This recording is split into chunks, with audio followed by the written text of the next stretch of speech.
6 Premier League bosses actually held the official title of manager rather than head coach. Man City's Pep Guardiola, David Moyes of Everton, Ipswich boss Kieran McKenna, Southampton's Ivan Juric, Oliver Glasner at Crystal Palace and Leicester's Ruud van Nistelrooy were the only actual managers of their respective teams. Everyone else? That's right, head coach, including Ruben Amorim at Man United. He took over from Erik ten Hag, a man who had held the title of manager. Might come as a surprise that Amorim's appointment marked the first time ever that Man United had a head coach instead of a manager. But to understand why they made that decision, you also have to get what the difference is between a head coach and a manager. A manager's got a huge range of responsibilities. They're not just in charge of training and player lineups, they're also heavily involved in player sales and transfers. Critical stuff. But a head coach's role is far more focused on team training and performance on the pitch. So whereas Ten Hag was highly involved with decisions around transfers during his tenure, the intention was that Amorim wouldn't be, at least not on the same level. And as the sporting structure at Man United changed under Sir Jim Ratcliffe, people like Sir Dave Brailsford took charge of transfers instead. How all those roles play out in practice may be slightly different at different clubs though. On the other hand, the contracts of actual managers like Pep or Moyes had no limits on their job role and their involvement with transfers and contracts. But those guys are actually in the minority now, and it's a change that's happened pretty quickly. In 2019, there were only 6 head coaches in the Premier League, but by 2025 there were 14. A clear indication that more and more clubs are moving towards a model where the guy in charge is actually only really in charge on the pitch. And the way things are going, it might not be long before all 20 clubs have got head coaches, and the job position of football manager in the top flight is no more.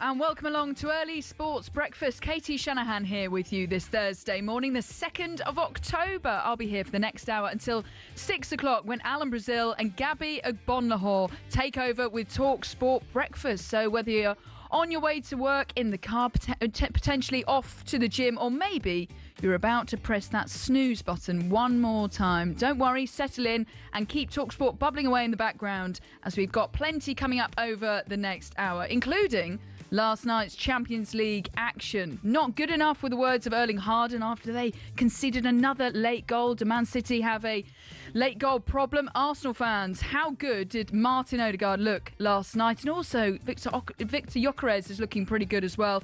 Anthony Gordon shone for Newcastle as they eased past Union Saint-Gilloise 4-0. Give me a call on any of the above, 03717 2233 44. You can text the show 81089. Nick's in the studio. What's coming up in the show? Yeah, morning, Katie. We'll start in Monaco and look at that Man City late goal problem. We'll take a look as well at how Arsenal are shaping up for European and domestic success.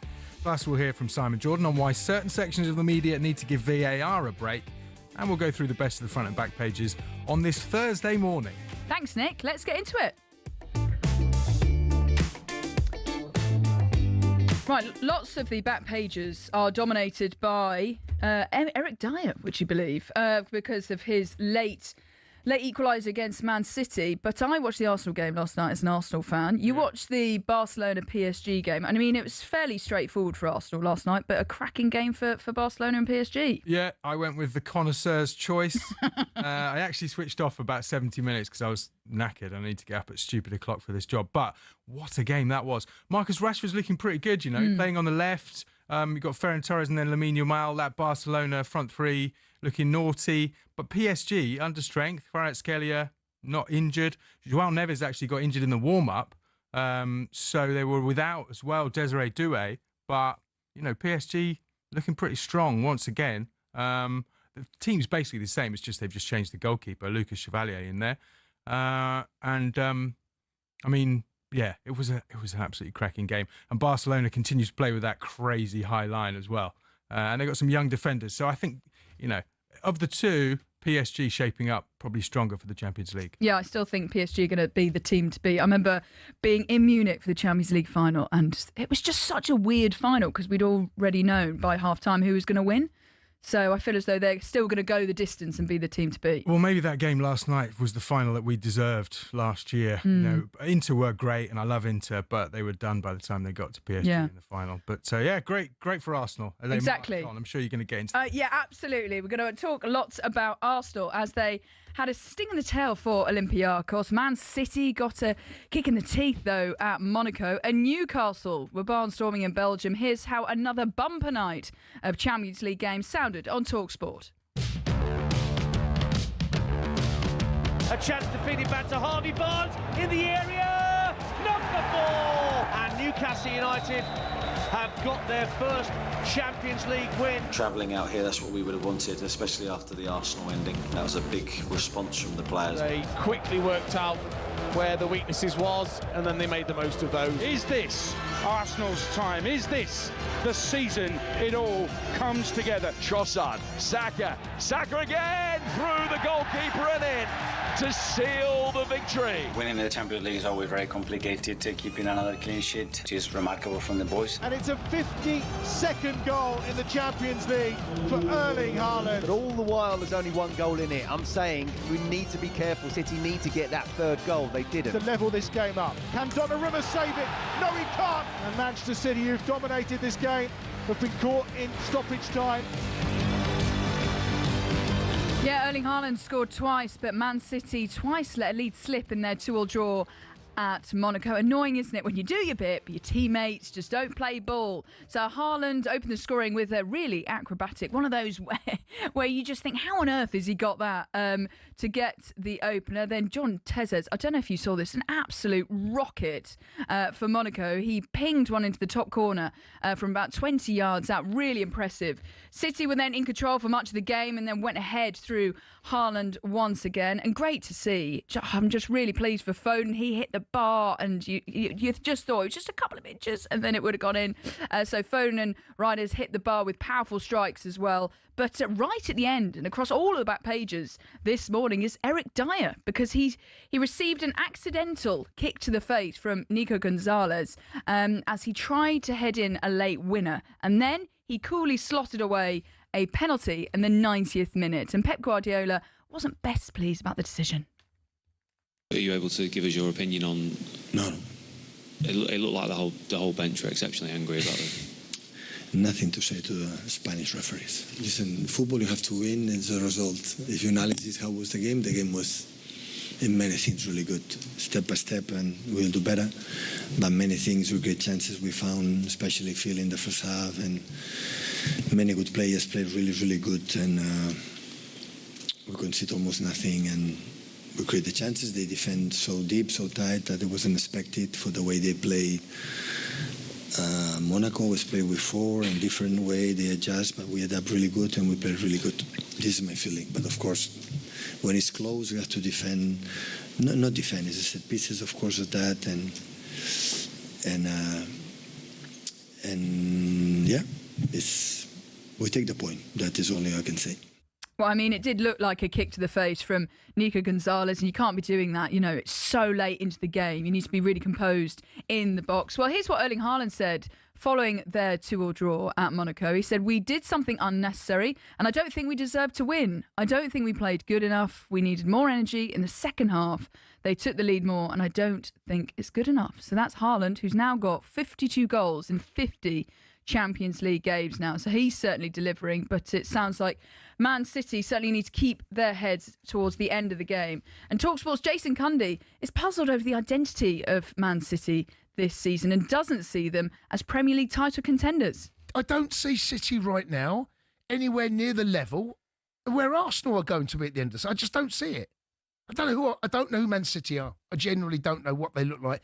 And there has been a lot of change, in fairness. There's been a lot of ins and outs. They've had to. They really started the rebuild last January, didn't they? Yeah, that's when it started. Mamouche came in, one or two others, and he hasn't quite got it right yet. But when you got Haaland up top, you expect those 2 goals for them to be enough, especially going latter stages. And then they go and shoot themselves in the foot. They concede goals. Liverpool concede goals. Arsenal don't. Arsenal don't concede goals, mate. Yeah, that's a really good point, because Man City, they haven't got off to the best of starts. You know, they're currently 7th in the Premier League. Remember those back-to-back defeats? I remember being there for the Man City-Tottenham game.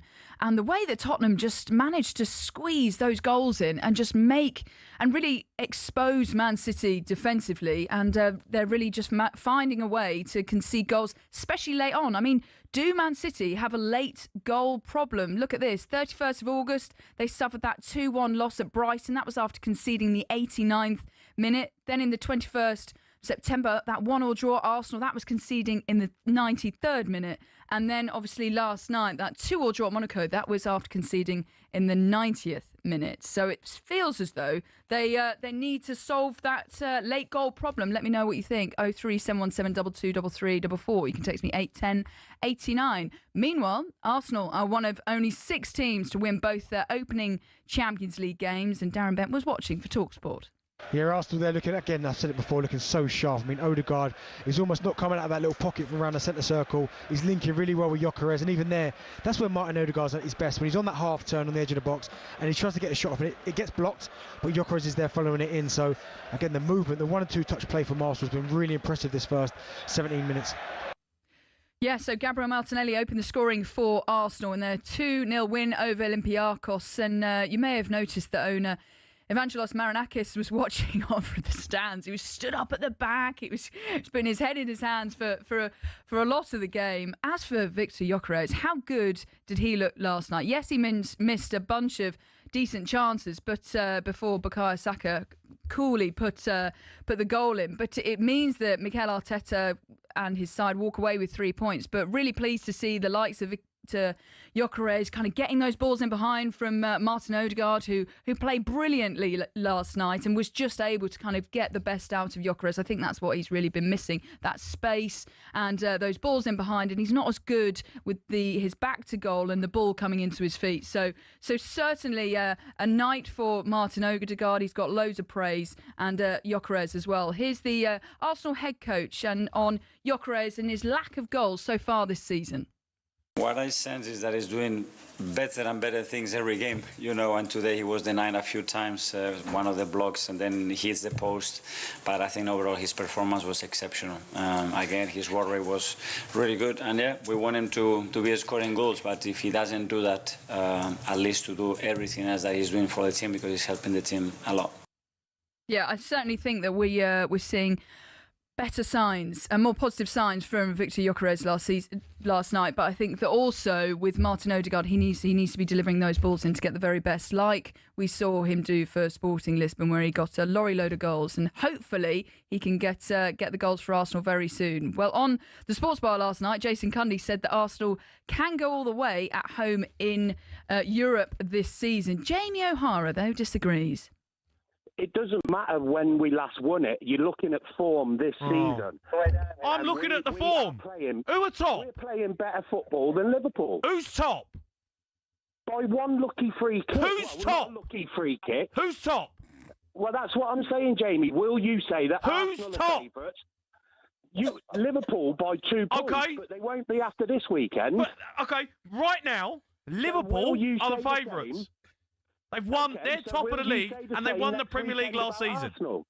What? Will you say the same next weekend if Arsenal are top of the league? No, I won't. You can't do it, can you? No, I won't do it. There you go, Cundy. There you go. No, Wayne, don't listen to Cundy. I'm telling you straight, mate. Arsenal can't be the favourites until you've won the Premier League. talkSPORT bet 6-5 Arsenal favourites. I don't care. talkSPORT bet. I do not give a monkey. talkSPORT bet. What the favourites say. Don't pop at me. Right? I don't care. Don't start raising your voice at me. Wait. talkSPORT bet Arsenal, 6-5. Arsenal need to win the Premier League to become the favourites. You can't be favourites if you ain't won it. You ain't won it since 2004, so you can't be favourites. Jamie can't do it, can he? Can't say Arsenal favourites to win the Premier League. Well, they're doing pretty all right at the moment. They've gone on a good run. They've only suffered one defeat in the league. That was against Liverpool back on the 31st of August. But can Arsenal kick on from here? Also, on just to plug some of our games tonight, We've got Aston Villa's trip to Feyenoord. That's in the Europa League from 7 on talkSPORT 2. From 7:45, European football returns to the City Ground as Nottingham Forest host Midtjylland. And the early game on talkSPORT 2 from 5:30 is Dynamo Kiev against Crystal Palace in the Conference League. Right, Katie Shanahan here with you this Wednesday morning. It's 5:15 and coming up we'll be hearing from Eddie Howe after an incredible performance from Newcastle in Belgium.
Good morning. How are you doing this Thursday morning? Katie Shanahan here with you until 6 o'clock when Alan Brazil and Gabby Ogbonhill will be here with talkSPORT Breakfast reflecting on all of the night's Champions League action. Arsenal fans, how good did Martin Odegaard look last night? He had a brilliant game, didn't he?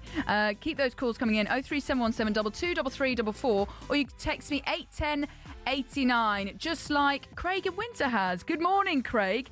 Morning, Katie. Another good win for Arsenal in the Champions League last night. Olympiacos are a dangerous side, but we played really well, especially in the first 25 minutes. Yeah, I totally agree. And looked good for the win. We need to be taken seriously for the Champions League. Harder games to come, but we're more than capable of winning them. And Odegaard was great too. Thank you, Craig, for your text this morning. Yeah, Odegaard, how good did he look? Really good stuff for Arsenal fans waking up to this news this morning. Right, this is Early Sports Breakfast with Adrian Flux. Get a tailor-made quote for your commercial vehicle. Search Adrian Flux Insurance for the individual. Right, we've got the best of the back pages coming up shortly. But first, here are some of the headlines you're waking up to this morning. Prem side Newcastle have sacked their director of rugby, Steve Diamond. He was appointed in January last year and departs 5 days after their first game of the new season, a 39-17 defeat to Saracens. It's understood that Scotland head coach Gregor Townsend will join the club's Red Bull owners in a part-time advisory role.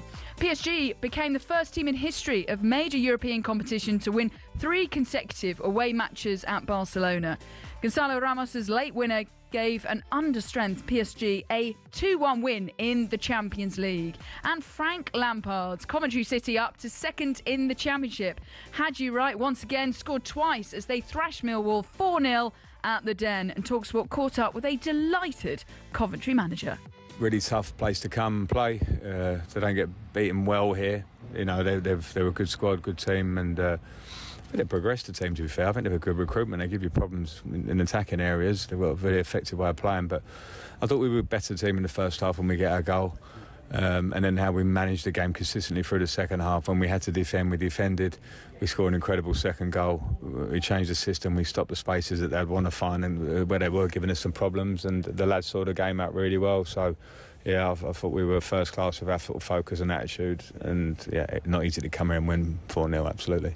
Yeah, really pleased for Coventry City, and Frank Lampard spoke to him recently, and great to see him really doing very well at Coventry. Well, elsewhere in the Championship, Oxford United's goalless draw at QPR was enough to move them out of the bottom 3. So from all of the day's biggest stories, you can go to talksport.com. Right, today's talking point is a little bit different. We are going to be asking you, if you could change one rule in football, what would it be and why?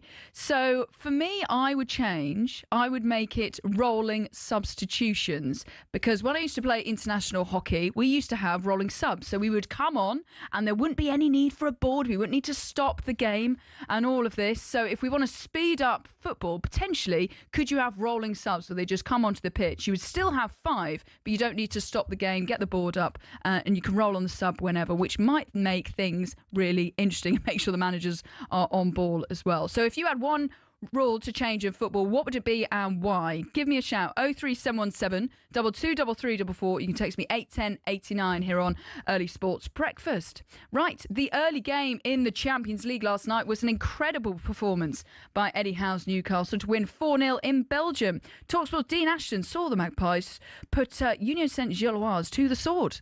Very good performance. You know, they withstood a little bit of pressure, but then they controlled the game. They quickly worked out where the weaknesses was of the Belgian side, Union SG, and then they made the most of those. Winning the penalties, of course, was key just before half-time. I think that second goal was probably then enough to be comfortable in the second half. A bit of naivety from Union SG, but Eddie Howe, you're right, I'd be so pleased. No injuries, good performance, 4 goals and a clean sheet. And 3 points. Yeah, really good night for Newcastle, wasn't it? Nick Voltemade was scoring for the 3rd time in 4 starts for Newcastle, and it was also a good night for Anthony Gordon, who scored 2 really good penalties as well. So a very happy Eddie Howe as they continue in the Champions League. Right, it's time to take a look at what's making the back pages this morning. Nick Ellaby is back alongside me. What has caught your eye? There's a lot of Eric Dyer across a lot of the back pages. Well, his surname is an absolute gift for headline writers, isn't it? Dyer for Pep. Eric booted in face before denying City with penalty. Dyer end for City. So that's the back of the Sun and the Times. On the back of the Mirror, Mart Smart for Mick. So it's all about Martinelli's goal. Martinelli, you know, labelled maybe as a finisher this year, but he's scoring some crucial goals for Arsenal.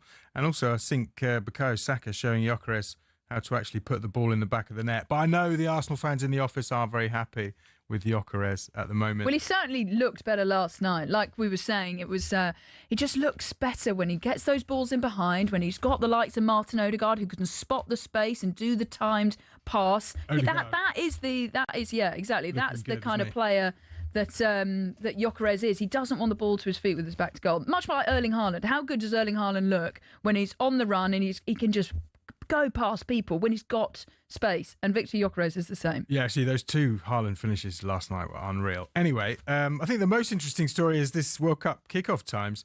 On the back of the Sun, it could be the 3 a.m. Lions' latest show on Earth. World Cup kickoff times past midnight. This is all because of the conditions out in the US. They're talking about probably England football team kicking off at 1 a.m. potentially. So tough for fans here, annoying for broadcasters as well. While Atlanta, Houston, Dallas, Los Angeles and Vancouver have indoor stadiums, FIFA is ready to redraft the timetable, it says here. Potentially at midnight or later in Europe, despite the wishes of the broadcasters and fans. And that final in New Jersey on July the 19th next summer is due to kick off at 3 p.m. local time when the heat's so intense. I mean, we saw in the Club World Cup, players struggling with it. I don't know if you remember USA 94. You old enough to remember that? No, I was 3. Okay, right. Well, hilarious. I mean, like they had to have a lot of water breaks. I remember Jack Charlton's Island basically drinking out of plastic bags of water. Wow. It was hilarious.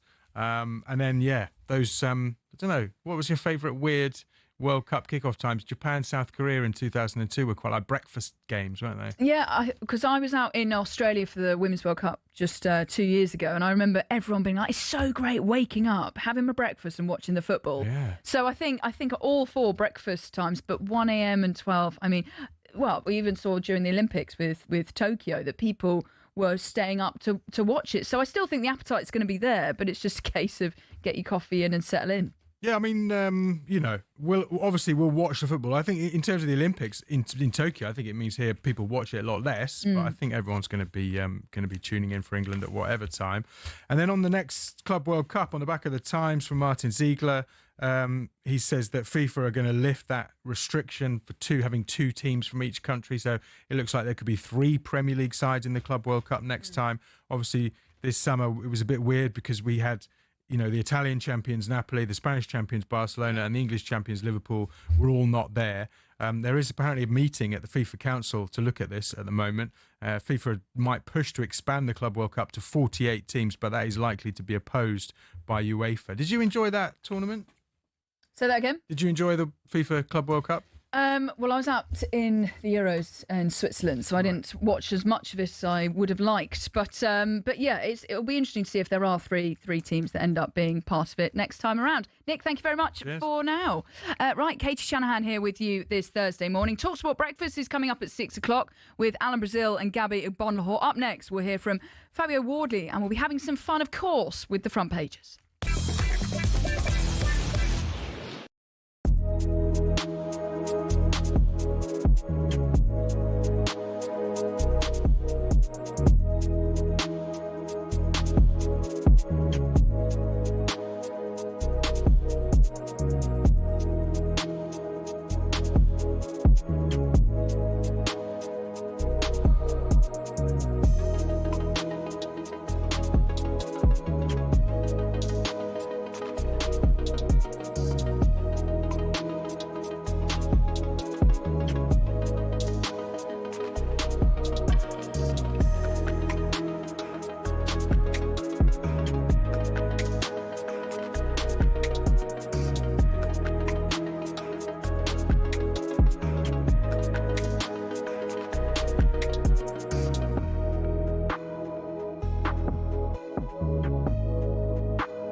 when was the last time you saw someone score with a knuckleball free kick?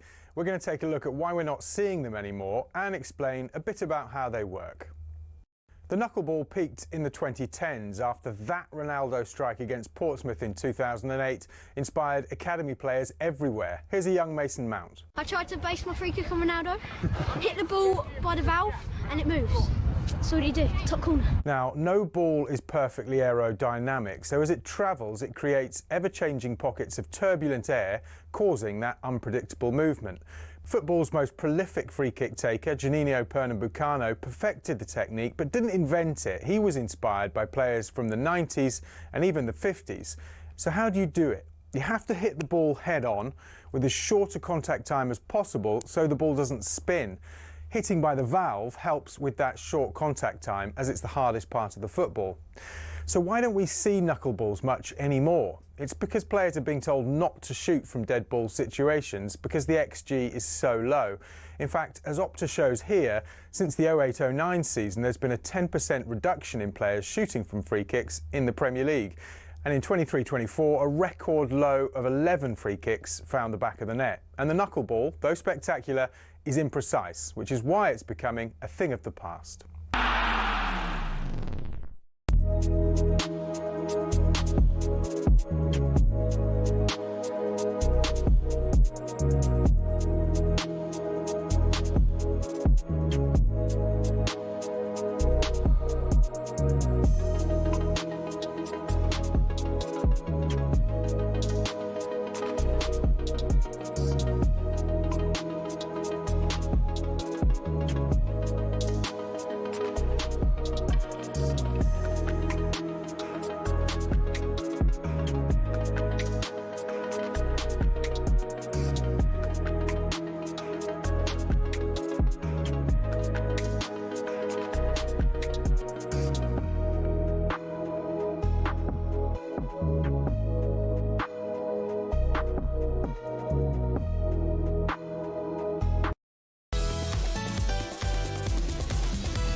Good morning, Katie Shanahan here with Early Sports Breakfast. Whether you're on your way to work, perhaps you're walking the dogs, or maybe you're making a cup of coffee, just like me. Keep talkSPORT bubbling away in the background, as very shortly Alan Brazil and Gabby Agbonlahor will be here with talkSPORT Breakfast. That's coming up at 6 o'clock. We've been talking about Man City's ongoing fragility. Erling Haaland scored twice, but they conceded yet another late goal, and it was Eric Dyer who scored it this time. Erling Haaland's 2 goals, it looked like it was going to win in the game. Not to be in the end. And do you know what? They have been so dominant, especially in the second half. With the amount of passes they had, and then they opened them up at times. They hit the crossbar twice, of course, in the 90 minutes as well. And saying at 2-1, there's no way that Pep Guardiola and his City side should come away with anything other than 3 points. So don't put your boot that high. It was a soft penalty. I'm not sure if there was any contact. Eric Dyer, very, very clever. But you cannot put your foot up that high with just minutes to go inside the box, especially when there's only 1 goal between you and the opposition. Erling Haaland's got 2 goals. Again, the machine just goes on. He can't believe how his 2 goals have not won his side the game, and they're going away with 3 points. Yeah, I agree with Scott Minto there. Got to keep a calm head, especially that late in the game. We're also speaking to what one rule would you change in football? So give me a call, 03717 223344, or you can text me 81089. We've had plenty of texts about this coming in. We've got, good morning, Katie. Harvey, the Fulham fan here from Tadley. Regarding changing some rules in football, maybe the authorities should get the current rules nailed down and implemented correctly before adding some new ones. Hashtag just saying. We've also had this one, we've had a couple about this actually. Sally in Bristol says, stop the match clock for stoppages, restart and play until 45. Injury time length is always questionable, so why leave the match clock running during stoppages? Yes, I agree with you, Sally. I think we should do the same as rugby. That's the same as what James, the Leeds fan, has said this morning. Good morning, James. He says a clock like rugby would be good, which is managed, so 90 minutes is full time and potentially potentially a hooter or ref whistle, which stops at 90 minutes. You can also book or move forward the free kick 10 yards for obscene chat back to the referee, and the referee should go to the changing room and specify who the captain is. The captain is the only person who can ask or challenge the ref. It works well in rugby. You need respect, and it will filter through to the grassroots and the terraces. That's from James, the Leeds fan. Yeah, I think definitely a clock like rugby would be really good indeed. Right, this is Early Sports Breakfast with Adrian Flux. The cover you need at a price you will love with What Fans Insurer of the Year 2021. You can find out more at adrianflux.co.uk. Right, here are some of the headlines you're waking up to this morning.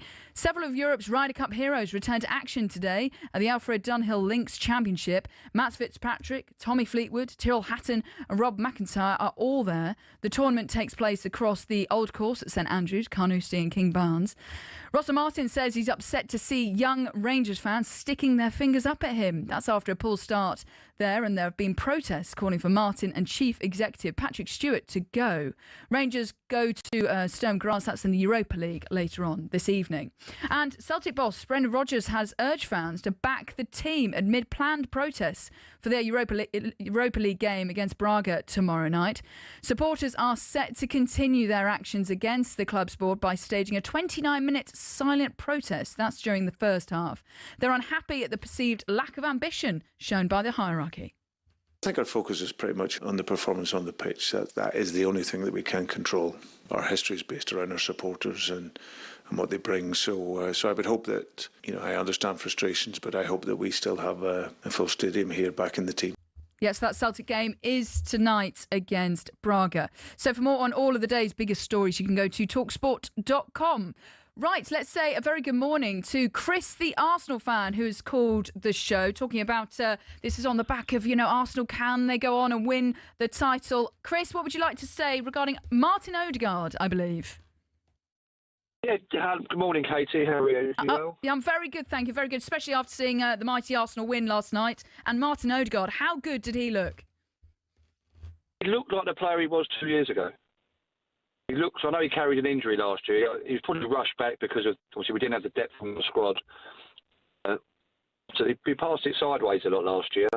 But he did last night what he did when Martinelli was really flying a couple of years back. The space between the full-back and the centre-half, and he was feeding them through. No, he looked good last night. Did you remember our conversation this time last week after the Port Vale game? Yes. Yeah, go on. Fully confident we'll win the league. Yeah, I'm still worried about Liverpool's. I still think Liverpool's. Sliced bread. Yeah, exactly. But Liverpool's squad depth, I just think that might see them over the line, don't you?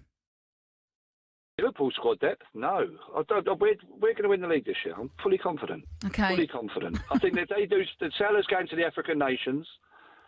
If they lose Van Dijk, I think they're in a bit of trouble. Liverpool.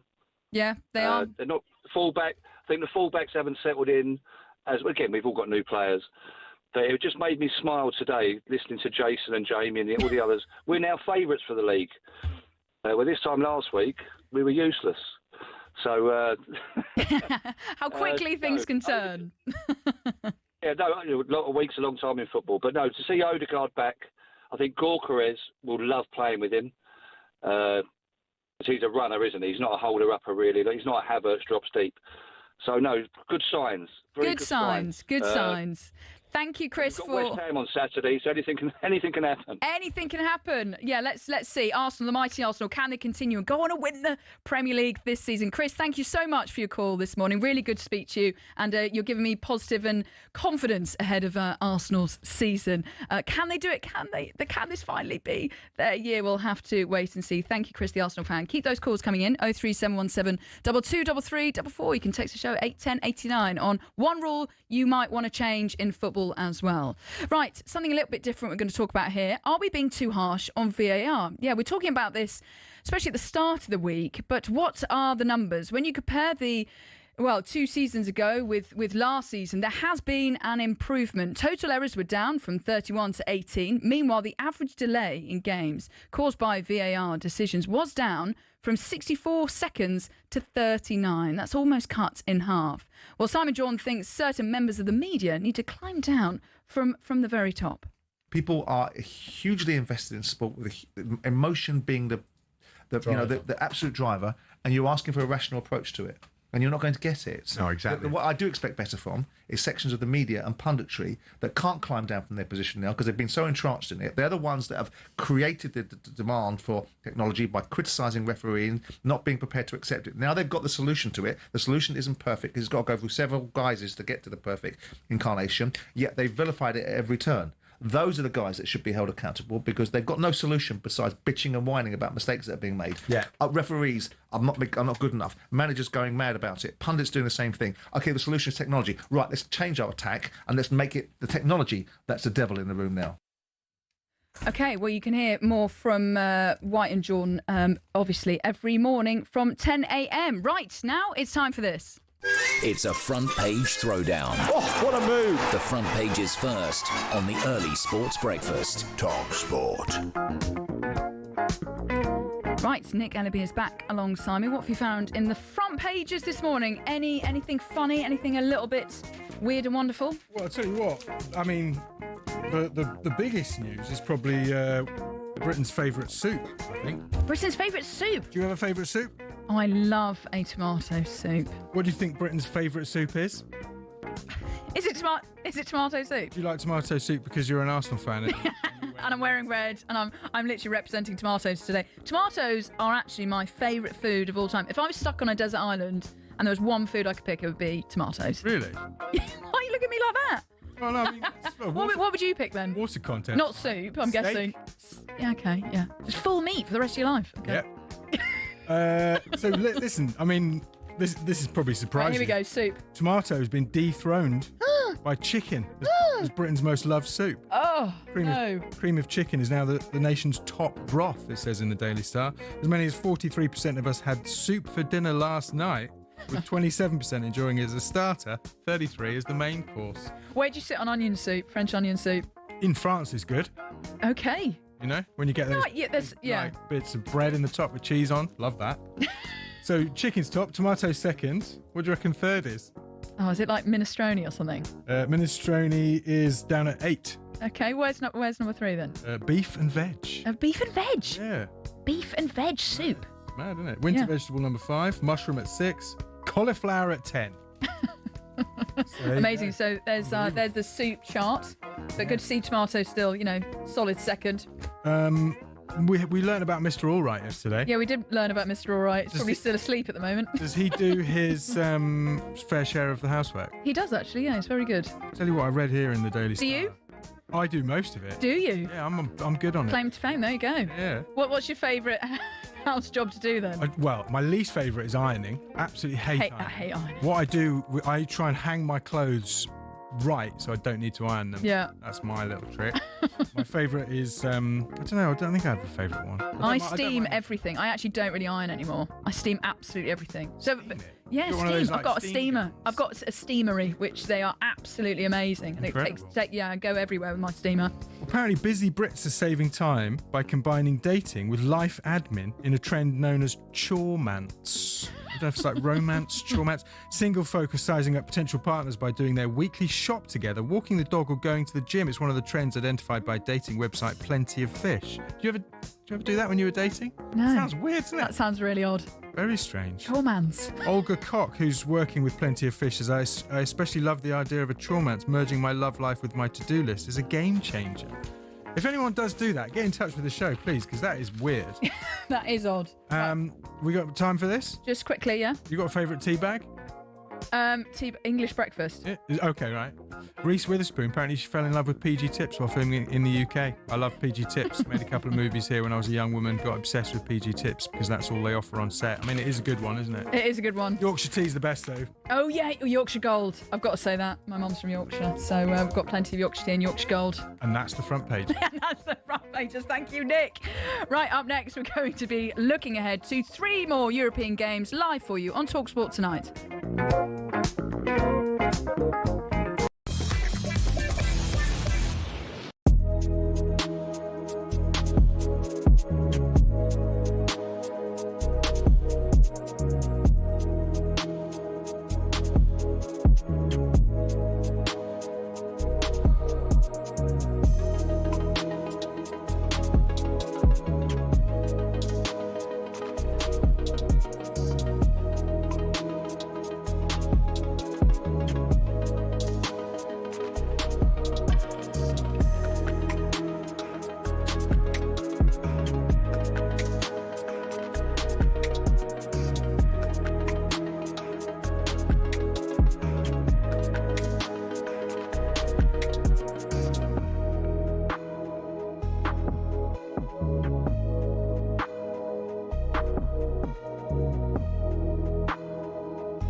Good morning, Katie Shanahan here with you on talkSPORT, early sports breakfast show. Good to have your company this morning. Not long now until the best pals of Alan Brazil and Gabby Bonhall will be here at 6 o'clock with talkSPORT breakfast. We've been asking you this morning, if there was one rule in football, what would you change and why? Keep those calls coming in, 03717 223344. You can text me 81089. We've had a number of people text in saying they would like to see, like in rugby, stop the clock. That's James, the Leeds fan, and Sally in Bristol. They want to see the clock stopped. However, I would like to say a very good morning to Lee, the Arsenal fan, this morning. How are you doing, Lee? Good morning, Katie. I'm good. You? Yeah, very good, thank you. Really interested to see your point. I think you make a good argument as to why you don't want to see the clock stop like in rugby. Yeah, well, as soon as I heard that, I'm a rugby player, I'm a rugby fan, and it does work in rugby. However, one of the best things in football is when you're drawing, you're losing, and you see a good 6-7 minutes come up on that clock. It's like you've scored a goal already. You're like, yes. You're on the edge of your seat waiting to see, is it 3 minutes? Is it 6 minutes? And when that 6-7 minutes comes up, you're like, yes, it's brilliant. It's part of the passion of the game. And on the flip side, it's edge of your seat now biting, and you want to see 2 minutes come up. When it's all the passions being driven out of the game, and all the fun and excitement is being driven out of the game by VAR if we stop the clock. Yeah, I think that's a really good argument that you make, because that's where the drama and the excitement comes up. I suppose not too long, like we saw in the World Cup when it was 10, 11 minutes. So maybe, yeah, don't stop the clock and add to the drama. That's a really good point that you make, Lee. What have you got on for the rest of the day? I'm driving from East London to Exeter at the moment. Oh, lovely. And then back again. Lovely. Well, have a great day. Not lovely. And, thank you very much. Thank you. Have a great day.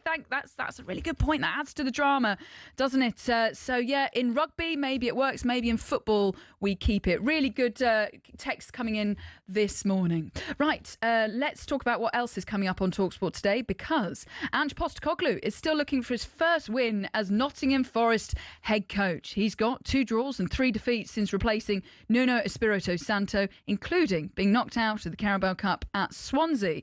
Big Ange says the players deserve a win and performances have been better than those results suggest. We're obviously doing things differently. I think that's quite obvious to everyone, and the players have bought into it. But I wanted to get the rewards of it as well, because they're working awfully hard.